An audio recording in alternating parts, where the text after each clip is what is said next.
Hi friends, and welcome back to my channel. So on today's video I'm going to share with you how I made these churro cheesecake bars.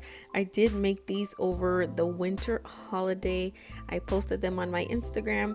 A lot of you had many questions about them, so today I'm sharing the recipe with you. Let's get started. One of the reasons why I chose this recipe is because it's super easy and I had most of these ingredients on hand. So the ingredients are sugar, cinnamon, cream cheese, eggs, vanilla, and crescent dinner rolls. Don't forget to check the description box because that's where I'll have all the ingredients listed. At this point is when you want to mix your half cup of sugar and 2 tablespoons of ground cinnamon to make your cinnamon sugar mixture. I also went ahead and sprayed my disposable pan with a little bit of nonstick spray. And basically you're going to take the cinnamon sugar mixture and you're going to just make sure that all the sides of your pan are coated with this cinnamon sugar. And I also want to mention that the bag of cinnamon sugar that you saw in the beginning is something that I already had pre-made, but I'm just giving you the measurements so that you are able to do this at home. As I was making this recipe and trying to make this dessert, I really didn't think that it would go over as well as it did. So I actually thought that people were going to look at it and say, oh, what is this? Because first of all, if you do have a pretty pan, put it in a pretty pan. I was going to a party, I needed something quick, so I placed it in here, and at first people were a little bit iffy about it, but the whole pan was gone. Everybody loved it. Everybody asked me to make it again, so that's another reason why I decided to share this with you, because it's very easy, it's delicious, and anybody can make it.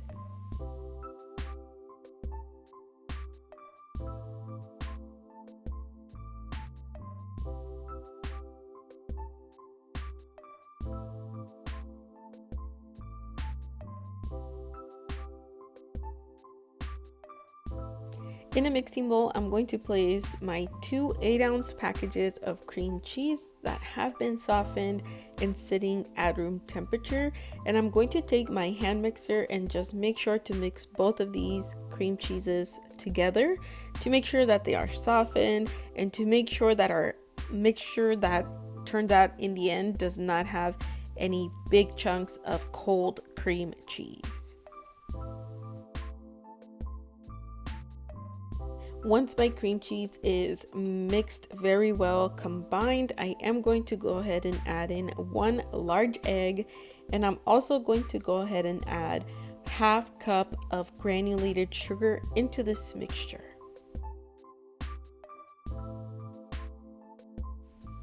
Here's how the mixture should look in your bowl. So I have the softened cream cheese, 1 egg, and the granulated sugar, and we're just going to go ahead and mix this for approximately 4 to 5 minutes until it is well incorporated, and you're going to see that it starts to change in color and it gets a little bit softer. It doesn't get fluffier, it just gets softer and more creamy. And this is what it should look like after 4 to 5 minutes of you mixing all of these ingredients together. Now here I am adding my 1 teaspoon of vanilla. So I'm going to go ahead and unroll my dough onto a lightly floured surface, and here are my crescent rolls. I'm just going to go ahead and unroll them, and here you can see all the little seams of the rolls, and I'm simply going to take my finger and try to press them together. In the beginning I was trying to be super perfect, but don't be perfect, because in the end everything's gonna cook and melt together in the oven. So just take your finger and lightly press the seams together of all of these little crescent rolls. So in the end what we're looking for is a full sheet of crescent rolls without the triangles, the edges, and any of the little cuts in the sheet. And this is kind of what it should look like. What I also did to help me a little bit is once I pressed all the little seams together, I did take a rolling pin and lightly rolled the seams out a bit so that they would be less noticeable and so that they could all bake evenly. And then I went ahead and took that sheet of crescent rolls and pressed it to the bottom of my prepared pan, and I'm just tapping it. You don't have to be perfect, just go ahead and place it there. And then I simply went ahead and took the mixture of cream cheese and spread it throughout the entire pan as evenly as I could. And here I did the exact same thing that I did with my bottom piece of crescent roll with this top piece of crescent roll. So with that second can, you're going to do the exact same thing, unroll it, press the seams, and then bring it over your cream cheese spread. And as you can see, it's a little bit difficult. Nevertheless, these were super yummy, so don't worry too much about it being super perfect.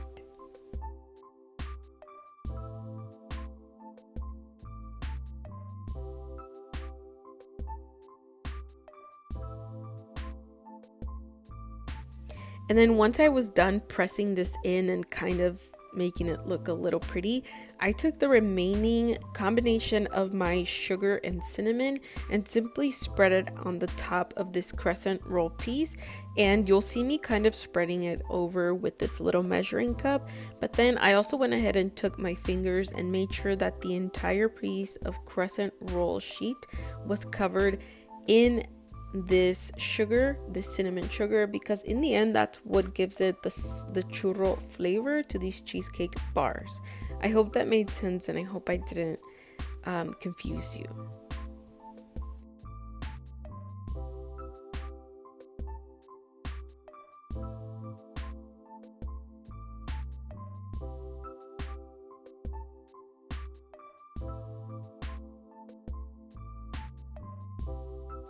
Here's how both of my prepared pans looked. I made 2 of these, and I'm going to preheat my oven to 350 degrees, and they're going to be in there for 30 minutes. Here's how your pans will look when they come out of the oven. So the dough is going to look a little bit puffy and golden brown.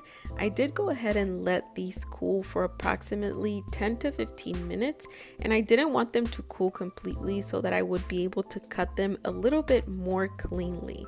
So anytime I cut a warm dessert like this, so for example brownies or bars of any kind, I'll take a plastic knife and then I'll just make sure to cut them into little pieces before they cool down. And this is simply to make it easier, because if you let them cool down completely and if you use a metal knife, you'll get less cleaner cuts. I don't know if that makes sense, but I simply take a good old plastic knife that you get like at those little to-go places.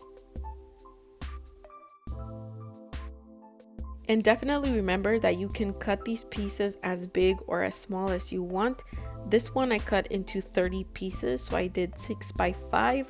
I think the other one I cut it into 24 pieces. So the smaller the better, I feel, because this is a very rich cheesecake bar, so you don't want your guests to be overpowered by the cheesecake.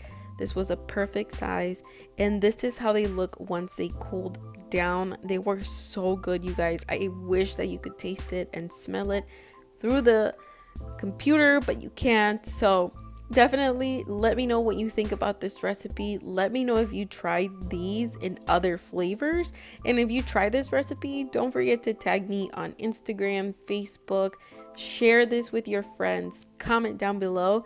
Don't forget to subscribe before you go, and I'll talk to you next time. Bye.